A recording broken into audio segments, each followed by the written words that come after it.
Bonjour, c'est Amélie de Famille Épanouie. Alors aujourd'hui on est sur une très jolie plage où on va pouvoir sûrement admirer des tortues. On va aller voir ça cet après-midi, mais pour l'heure on va aller manger avant ça.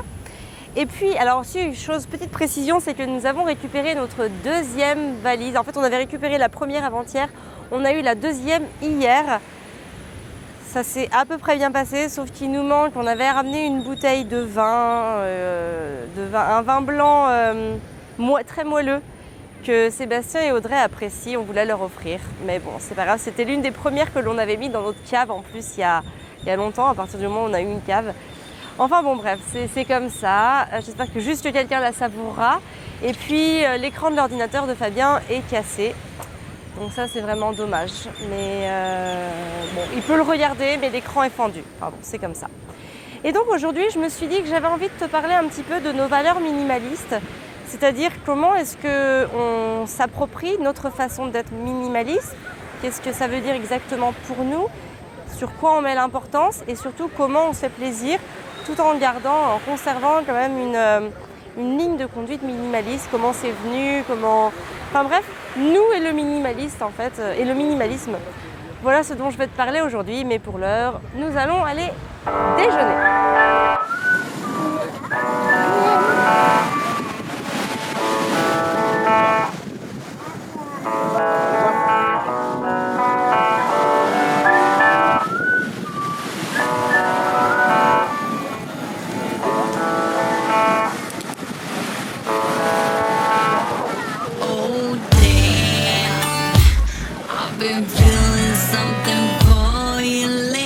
T'as vu quoi mon loup? Un iguane. T'as bien aimé? Bon, on va déjeuner les enfants?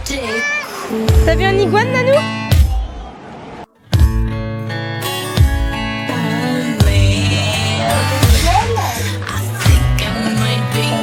C'est bon Nanou?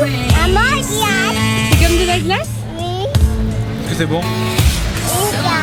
Alors c'est une super beau. pina colada pour Gaspard. Sans alcool hein? Ah bon? Tu vois? Alors c'est pas pour Gaspard, c'est la mienne quand même à la base hein. Ah. Moi je trouve que ça sent l'alcool. C'est bon? Bon, moi je me suis pris un petit poisson là, un petit poissonnet. Vous avez une petite faim? Une petite faim. Hop. Oh ça coule. On m'a pissé dessus le poisson.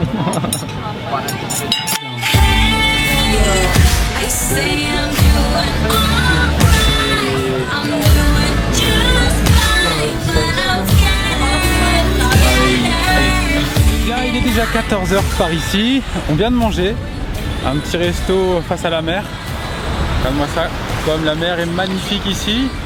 Voilà, et puis Amélie va continuer sa petite vidéo avec des jolis plans séquences. Et puis nous, je pense que là, on va aller profiter de la mer et on va aller voir les tortues.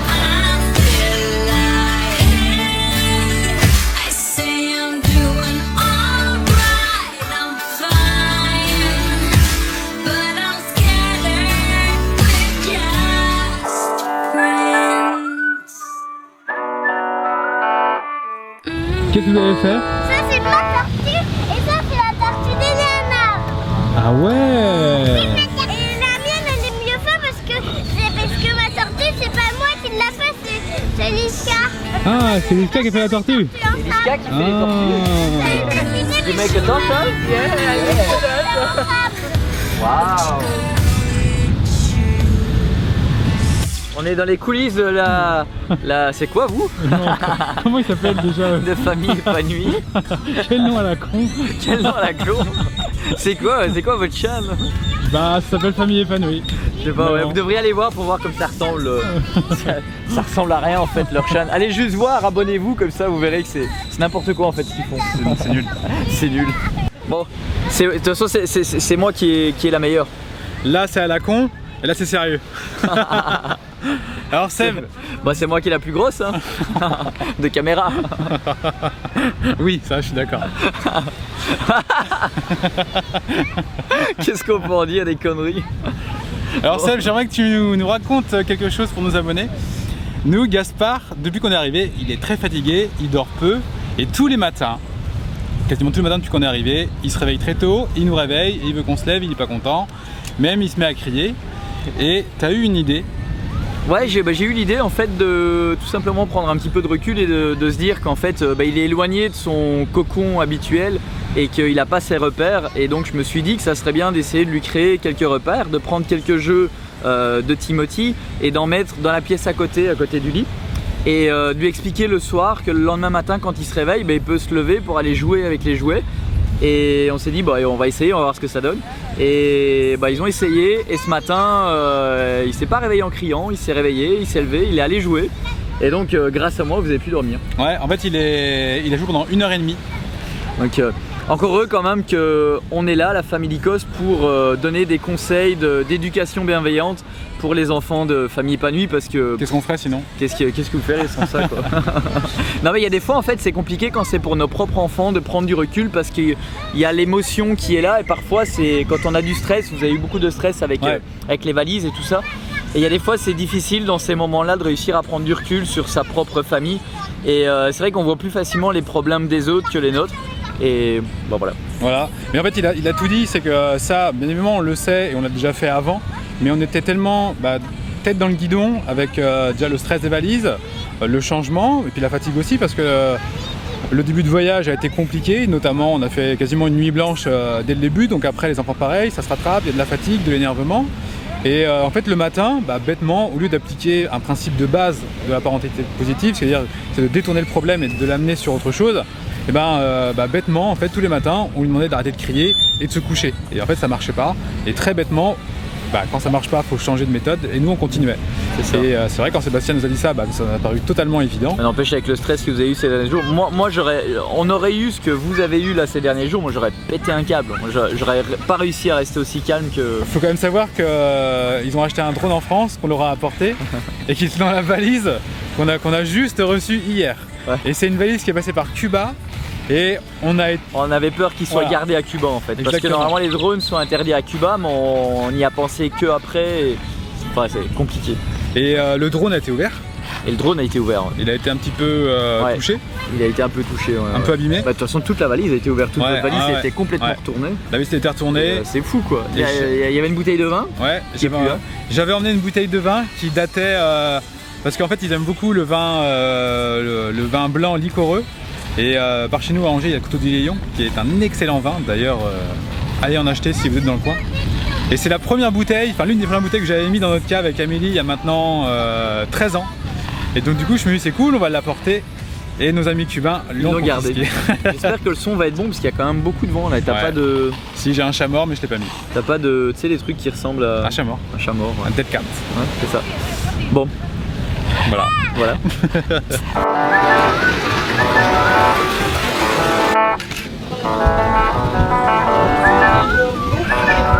Alors le minimalisme, c'est un concept qui se développe de plus en plus en ce moment. Et en fait, ça permet surtout de pouvoir alléger son intérieur, réduire sa façon de consommer, pour pouvoir avoir l'esprit plus libre et donc plus disponible pour les choses essentielles, les choses qui vont nous rendre vraiment heureux et celles qui vont avoir de l'importance pour nous. En tout cas, moi, c'est ma définition de mon minimalisme, parce que c'est vrai que si je le fais et si je le conçois vraiment comme ça, c'est vraiment pour pouvoir avoir de l'espace disponible beaucoup plus important dans ma tête. C'est que moins j'ai de choses dans mon intérieur, et plus je peux me focaliser sur des choses qui me sont importantes. En fait, le minimalisme s'est inscrit comme une normalité dans notre cheminement avec Fabien. C'est-à-dire qu'en fait, par rapport à l'évolution que nous avons eue de notre cheminement depuis la naissance d'Arthur, le fait de moins consommer a été très naturel. En fait, on voulait passer du temps avec Arthur, on voulait passer du temps en famille, on voulait voyager. Et donc tout ça, ça demande évidemment, par exemple, le temps passé dans les magasins et du temps que l'on n'a pas avec ses enfants. L'argent que l'on dépense pour acheter les choses dans les magasins fait de l'argent en moins pour voyager. Et donc du coup, en fait, on s'est très rapidement rendu compte que ce qu'on voulait, c'était s'offrir du temps et des voyages. Donc du coup, en fait, on a arrêté d'acheter tout ce dont nous n'avions pas besoin. On a aussi réfléchi beaucoup plus dans notre façon de consommer, c'est-à-dire que quand on a un besoin, en général, on réfléchit vraiment à ce besoin, on réfléchit aussi à la manière de l'acquérir parce qu'il ne suffit pas forcément de se rendre dans un magasin pour l'acheter.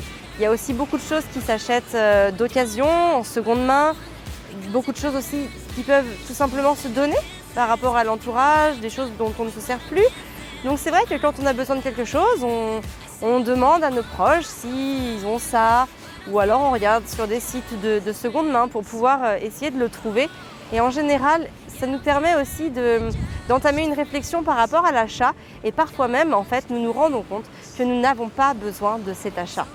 Donc il y a vraiment une dynamique de réflexion qui s'inscrit dans la façon dont on consomme aujourd'hui et qui est très apaisante parce que ça nous permet vraiment de ne pas avoir à courir dans les magasins pour acquérir quelque chose dont nous n'aurions pas en fait forcément besoin.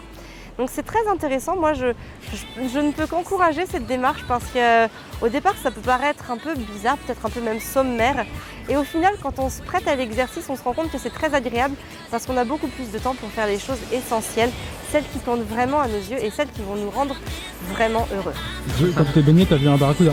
Je crois, mais on va regarder sur la caméra parce que j'ai peut-être vu celui qui l'a pêché en fait. C'était un gros poisson comme ça, grand comme ça. Et il faut regarder sur la caméra voir s'il y avait les dents ou pas. S'il y a les dents, on vous le met maintenant. Et si vous voulez voir les images des tortues, c'est sur leur chaîne. Donc c'est Family Coast et vous avez le lien juste en dessous. Bah ils connaissent déjà, je sais pas quoi. Pas besoin de leur dire là. Dites-nous en commentaire si vous les connaissiez déjà, d'accord? C'est une blague, hein, je suis débile. Faut pas écouter tout ce que je raconte. Non, je ne suis pas allée mettre le masque pour voir les tortues.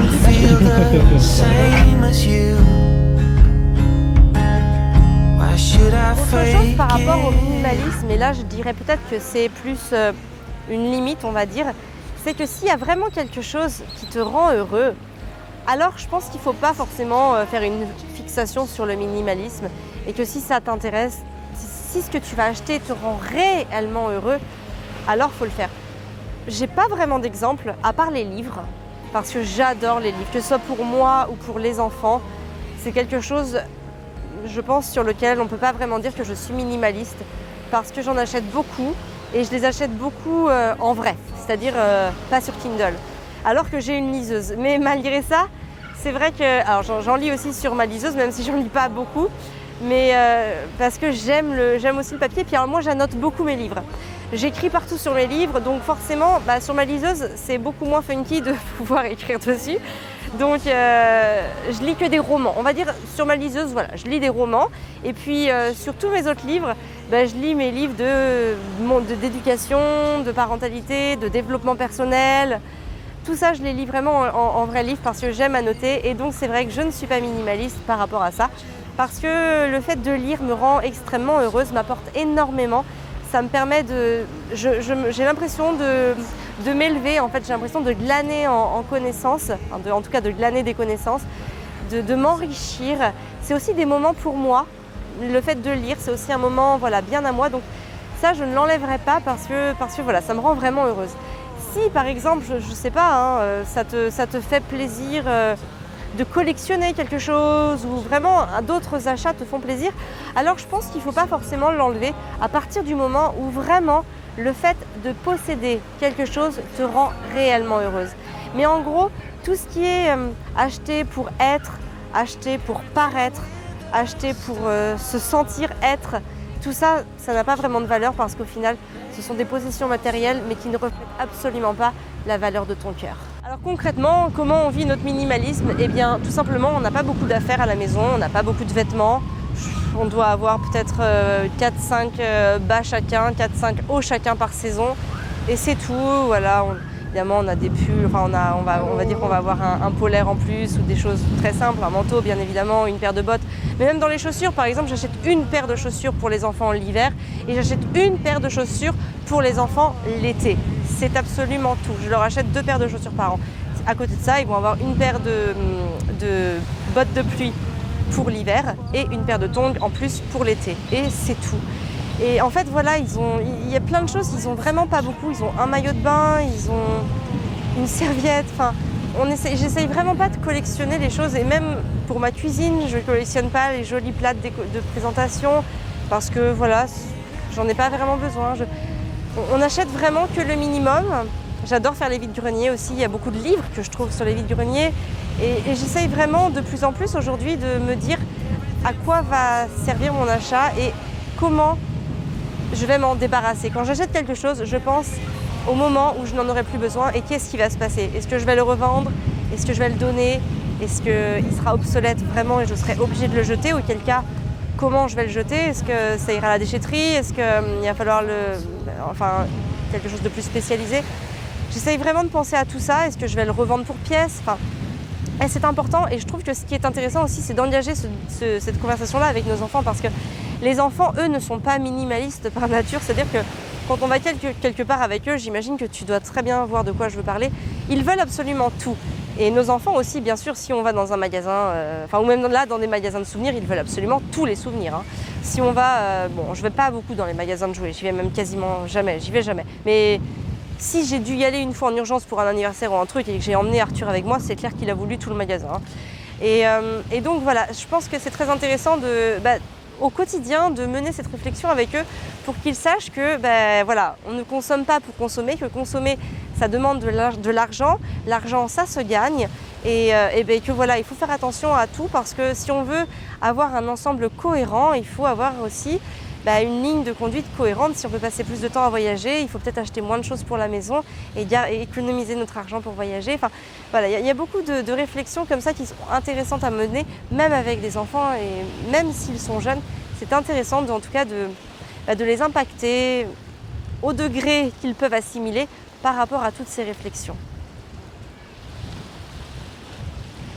Et puis évidemment, côté pratico-pratique, le minimalisme, ça permet aussi d'avoir des intérieurs qui sont très vite rangés. Moi, on me dit souvent sur Instagram, mais ta maison, elle a l'air super bien rangée tout le temps. C'est vrai qu'en fait, il n'y a pas grand-chose chez moi, donc ça se range assez facilement. Une fois que l'aspirateur est passé, ça fait très vite ranger. Enfin, il n'y a pas grand-chose sur mes meubles, il n'y a pas grand-chose dans mes meubles non plus d'ailleurs. Donc oui, c'est vrai que c'est très vite rangé, c'est très vite... et puis surtout, chaque chose à sa place, vu qu'il n'y a pas beaucoup de choses, c'est facile de trouver une chose pour chaque place. Et au final, dès que quelque chose traîne, hop, je sais où le ranger. Ou au pire, si jamais il y a des petites choses qui traînent sur plusieurs jours, j'ai mon petit panier magique, comme je l'appelle. Et en fait, je mets toutes les petites choses que j'ai pas le temps de ranger dedans. Et peut-être une fois tous les 3 jours, hop, je prends le panier et je vais dispatcher les choses à leur place. Ce qui permet vraiment de gagner du temps disponible en charge mentale et bien sûr de l'espace pour pouvoir laisser toutes nos pensées prendre la place qu'elles ont à prendre pour pouvoir être efficaces et pour pouvoir avoir l'esprit plus libre et surtout l'esprit plus focus sur les choses qui comptent vraiment dans nos vies. Voilà à peu près ce dont je voulais te parler sur cette vidéo sur le minimalisme. Si tu as des questions par rapport à notre mode de vie ou quoi que ce soit, n'hésite pas à me les poser en commentaire, j'y répondrai. Ou alors je pourrais même en faire une seconde vidéo si je vois que le sujet a vraiment fait mouche auprès de toi. Et puis voilà, n'hésite pas à me poser plein de questions sur ce qu'on a, ce qu'on fait, comment on s'y prend, comment on s'organise avec les enfants. Si tu as des petites questions, si tu as des doutes, si tu as des choses que tu veux un peu plus creuser, n'hésite pas. Je vais le lire et si j'arrive pas à y répondre parce que c'est trop long, voilà, j'en fais une deuxième vidéo. N'hésite pas aussi à nous suivre sur Instagram. En ce moment, on est ici au Mexique et on a vu des tortues tout à l'heure, c'était magnifique. On fait pas mal de stories pour essayer de partager un petit peu de notre quotidien. Et donc n'hésite pas à nous rejoindre sur Insta. Et bien sûr, on est là sur Facebook, le blog, on est là. Donc n'hésite pas en tout cas à t'abonner à la chaîne YouTube. Tu as juste à cliquer, comme ça tu reçois toutes les notifications de mes prochaines vidéos. Et puis voilà, moi, plus on est nombreux, plus ça me fait plaisir. Et n'hésite pas à aimer cette vidéo. Parce que voilà, moi j'aime bien, c'est mon petit retour à moi. Ça permet aussi que la vidéo soit plus visible sur YouTube. Et donc plus la vidéo est visible, plus les valeurs de parentalité bienveillante, empathique, positive seront distillées vers un grand nombre de parents. Donc voilà, like pour la bonne cause et pour moi. Voilà, sur ce, je te souhaite une très très belle journée. Prends soin de toi et de tes enfants. Aide-moi dans le des jambes. 1, 2, 3. Voilà. Ok, alors moi je sais pas comment je vais monter, mais... C'est ça, Amel. Allez, pousse des petites jambes. C'est ça, Amel. Ah, c'est dur avec Constance dans le dos. Ça t'a fait 20 ans, hein. Allez, on avance. Comme Joe. Oh, it's a tragic story, but it happens all the time. Constant. In every category. Alors moi je mets un petit vote pour 3 commentaires qui vont nous dire que c'est mal de faire ça. Combien toi? 5. Oh 5 c'est beaucoup. Everything falls apart.